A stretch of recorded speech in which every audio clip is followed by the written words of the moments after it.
First they had me dead, then they had me alive again, then they had me with this one, then they had me with that one. Y'all make up your mind what you want me to be, what you want me to do. Angie got hit sitting on the side of the road. This is what they not tell y'all. But what I want to know is why we haven't heard from not one person who was on this van. The things that Clive, Davis, and Peter Edge wanted to do was say, okay, look, we don't want to date you. I'm like, I'm still young, what are you talking about?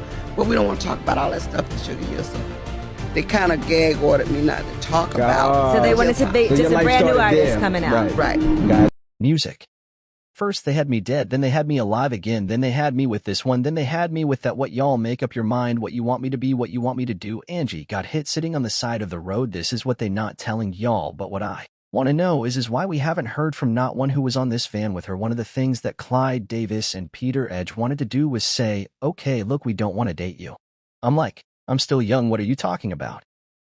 Well, we don't want to talk about all that stuff that Sugar Hill they kind of gag ordered me not talk about, so they wanted a brand new artist coming out right. Angie Stone told the world she was being targeted, and less than 24 hours later she was dead, and that can't be a coincidence. But now some leaked audio recording allegedly captures none other than Clive Davis threatening her the day before the deadly crash. Now police have reopened the case, and insiders say this could expose one of the darkest secrets in the music industry. Angie Stone wasn't just a singer, she was the architect of sound. Born Angie B in Columbia, South Carolina, she was molded by gospel roots and shaped by the raw, uncut realities of the music industry. Before she ever laid down an R&B vocal, she made hip-hop history. At just 16 years old, Angie co-founded The Sequence, the first ever female rap group to land a record deal. Their breakout single, Funk You Up, was iconic, the second rap single ever released by a female act.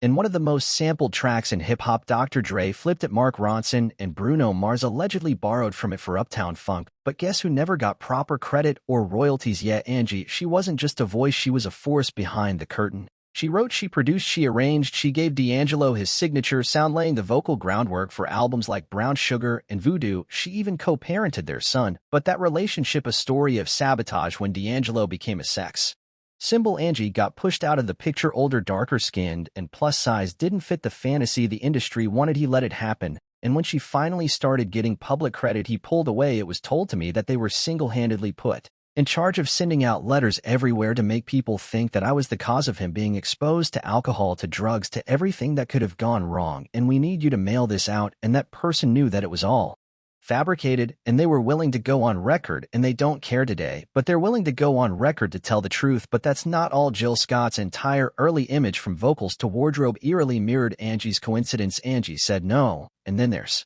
Mary J. Blige. Angie accused her of stealing 2 songs, Every Day and Die, which Mary renamed as her own. No credits, no pay, just silence. Even her acting career was sabotaged. She was supposed to star in the #1 Ladies Detective Agency, but her team dropped the ball and Jill Scott swooped in. Angie wasn't just a creative, she was a threat, a woman whose brilliance was being eaten off. And when she tried to fight back, they shut her down. The weeks before Angie's death were different. She moved like someone who knew time was running out. She wasn't being flaky, she was being hunted. On Instagram, she posted an eerie message: I've just discovered something that's been hidden in the dark for too long. My publishing was stolen, and guess what? I know exactly who did it, but don't get it twisted. I'm coming for you, all the dogs who thought they could take what's mine. Trust I'm ready. Just like Jamie Foxx said, what had happened was, well, now it's my turn to share my testimony. It's a new chapter, and you can bet the truth is coming to light. That last video, it basically confirmed everything. Right now, before I reveal some very, very interesting information, and it is like a double-edged sword, because I'm going to tell you one thing. She said it loud. She was being targeted. I'm trying to keep from crying because the devil was very, very, very particular in targeting me, not without the devil trying to blame me for the mishap. She said she was spiritually under attack. I knew it was an attack. I knew it was a spiritual attack on me. However, I was treated and God healed me. He cleared up. She developed mysterious infections. But anyway, I was rushed to the hospital because I wasn't breathing so well. Came to find out I had what was a bacterial blood infection that I had gotten when they stuck me with the needle. It had went into my bloodstream and caused a staph infection of the blood. Now, I didn't have a clue that there was a blood infection until they rushed me into ICU. Felt watch, became paranoid, and with good reason. Angie knew people were trying to take her down. It has been one heck of a ride this last month. The enemy was trying to take me out, but really trying to take me out, and people started walking away from her. I won't call any names, but people quit on me because they thought it was me. Music Like I said, I can't call any names because I'm not that vicious. I don't want to hurt anybody, and I really don't want it to be their downfall, but I will tell you people left me in that dark moment when I really needed support, and right before the crash she was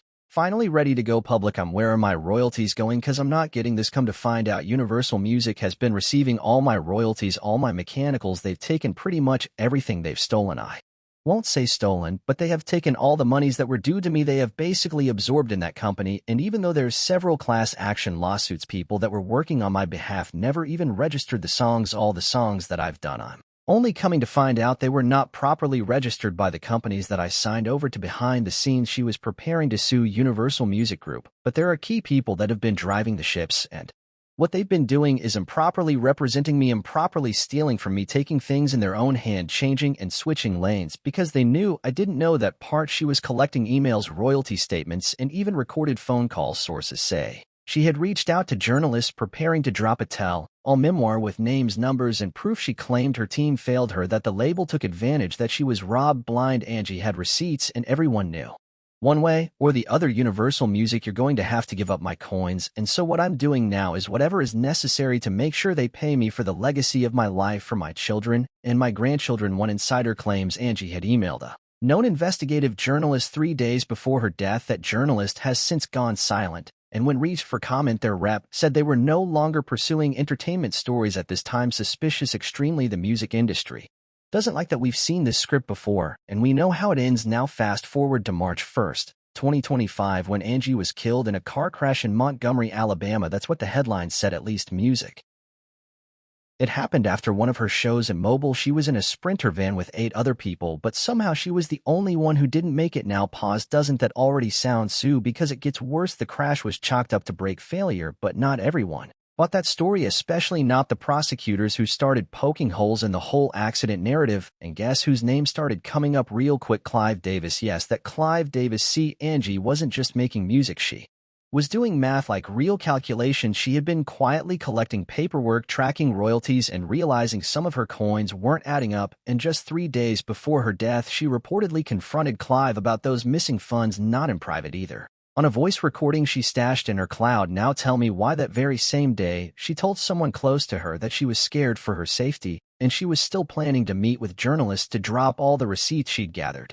Instead, she ended up dead in a single vehicle crash on a road that just so happens to have no security cameras, minimal lighting, and barely any surveillance. It's giving. Plan investigators even testified that someone may have directed her to take that route. And here's where things get hella shady. After the crash, her laptop and phone mysteriously vanished. Witnesses say she had them on her earlier that day, but they weren't found in the vehicle. Now, what are the odds the only missing items just so happened to be the ones with all her evidence? Even the car's diagnostics raised eyebrows.